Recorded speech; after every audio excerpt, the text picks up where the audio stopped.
Good morning, dear friends. Thought I'd share a little bit with you. A story about a precious lesson that the Lord taught my husband when he had lost his vision. So, this has been well over 2 years ago. My husband worked almost 12 hours a day. Go, go, go. Then he had a demanding, hard, stressful job, and he brought in pretty good money.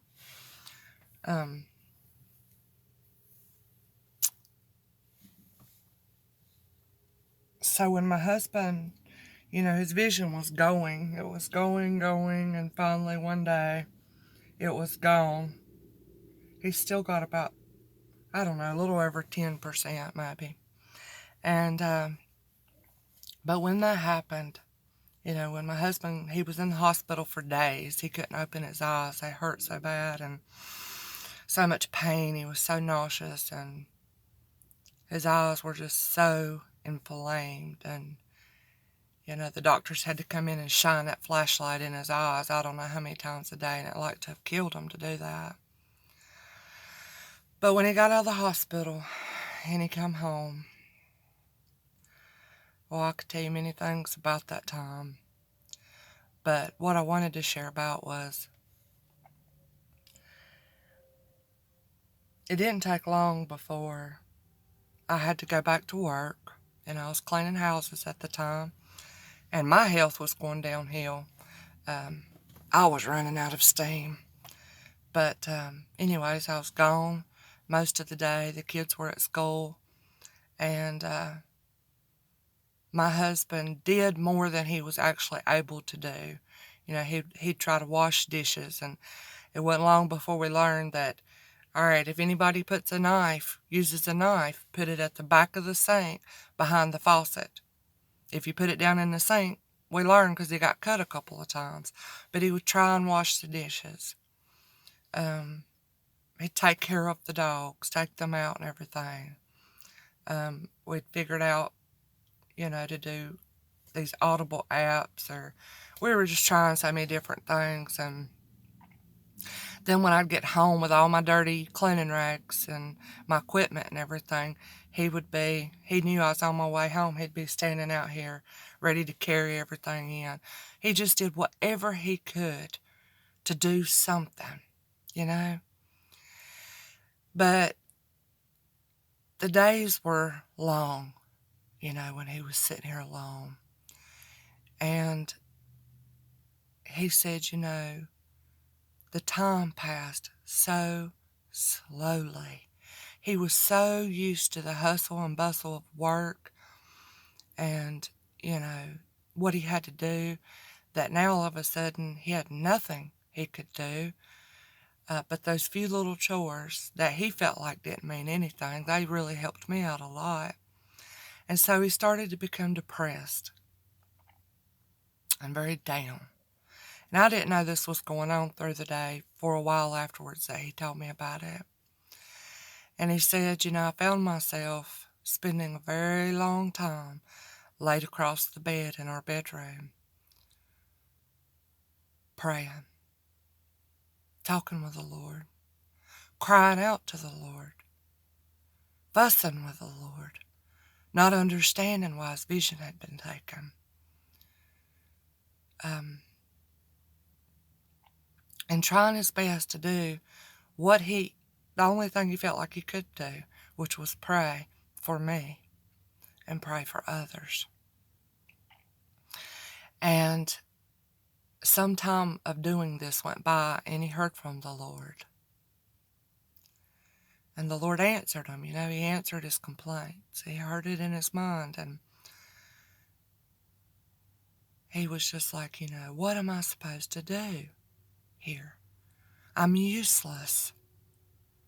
There is no purpose for me anymore. I can't do anything. I can't provide for my family. I can't drive. I have to depend on others. What's the purpose of all this? And he said, all I can do is lay here and just pray. And the Lord let him know that, look,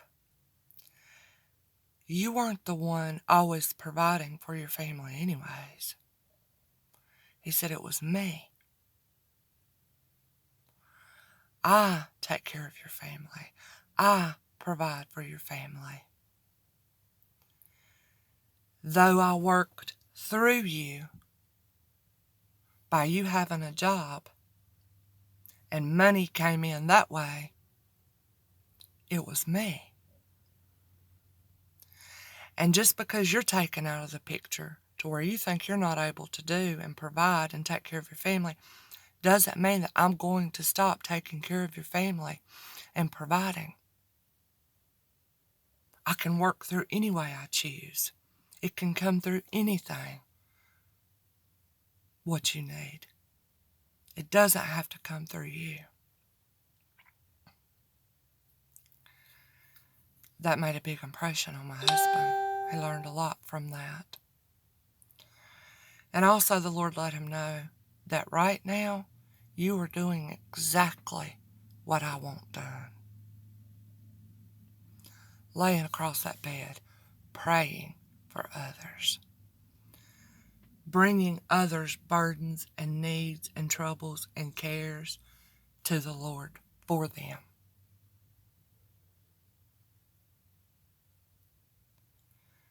Many that he was lifting up to the Lord had so many troubles and burdened down things going on in their life, and they did not know the Lord, and they did not walk with the Lord. And the Bible says that the Lord does not listen to sinners. But he listened to my husband, making requests for those people, for those who were still bound up in their sin and didn't know the Lord. And the Lord let him know, you're doing exactly what I want you to do, what I want done right now. And see, why I thought I might share this is because sometimes I have, though I didn't lose my vision and this thing didn't happen to me personally, well, it did affect me and it does still. But because I didn't walk through that exact circumstance that my husband did, I've still struggled with what is my purpose in this world? What am I to do? What do you want me to do? What can I do for you, Lord? And we can get downhearted and we can feel useless and worthless just like my husband did, even if we didn't lose our vision. Thinking we have no purpose and there's no, wouldn't nobody miss me if I wasn't here. I'm not doing anything. But there are some scriptures we can find, and I'm sorry I won't have them to link below, but I'm sure some of them will ring a bell in your mind. But the Lord said, what do I need from you? Aren't all the cattle on the hill mine? Doesn't everything already belong to me? What can you actually really do for me? I am God. I am above all. I know all. I'm in charge of all. And I created you. And see, the Lord has to help us that our mind might change.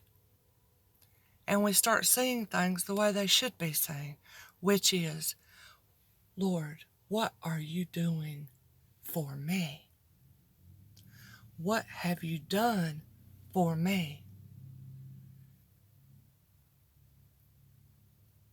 And what do you want to do through me in this world, in this generation, on this earth today? That is a more accurate question than what do you want me to do for you? Is what do you want to do? Here I am, your servant. What do you want to accomplish through me? And it helps us to realize how small we really are. You know, I found it to be hard to realize that fine line of feeling so special and treasured and chosen and prized by the Lord, yet really being so little and powerless.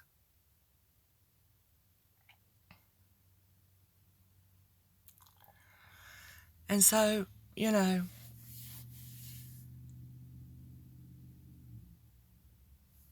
see, we've got these things that we want to do, and we think that we're needed so much to do them.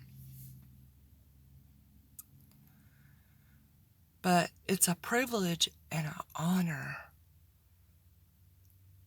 that we might be a vessel for the Lord to do what He wants to do through us.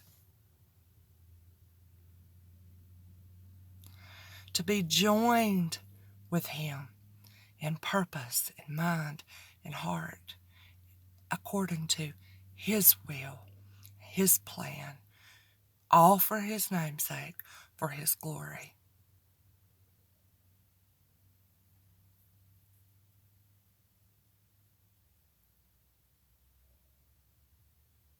It's about what He's doing. We forget sometimes that He has a plan and He has a purpose for each and every person that's in this earth. You know? Just because we might look at somebody else and say, well, you're an evil, wicked person. But don't you remember where the Lord said to Pharaoh? He raised Pharaoh up for that time that his glory and power might be displayed through him.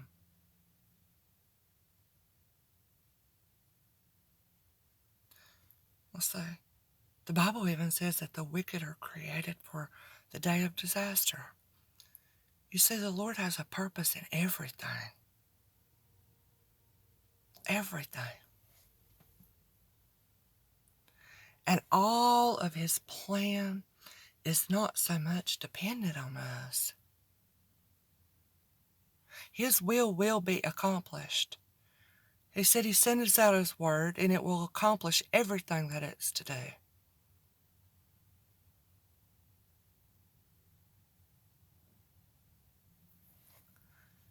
You know?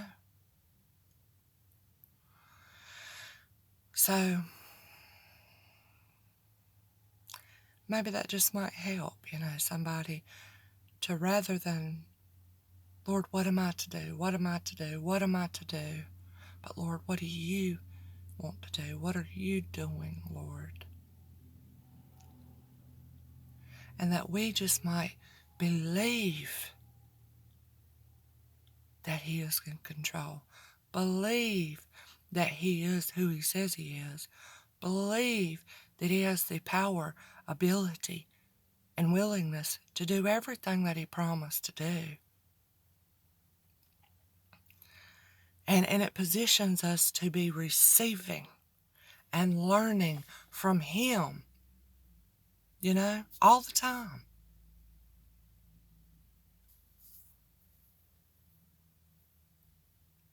So, that's just a little something I thought I might share.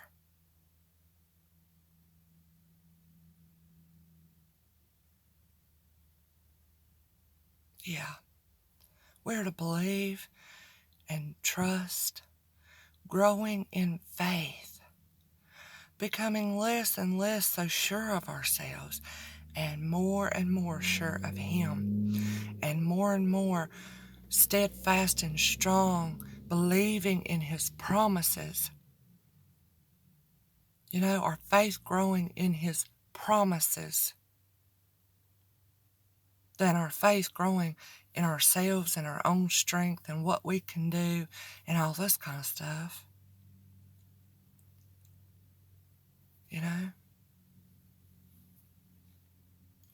So, I love y'all. I hope y'all are doing good. I'll talk to you later.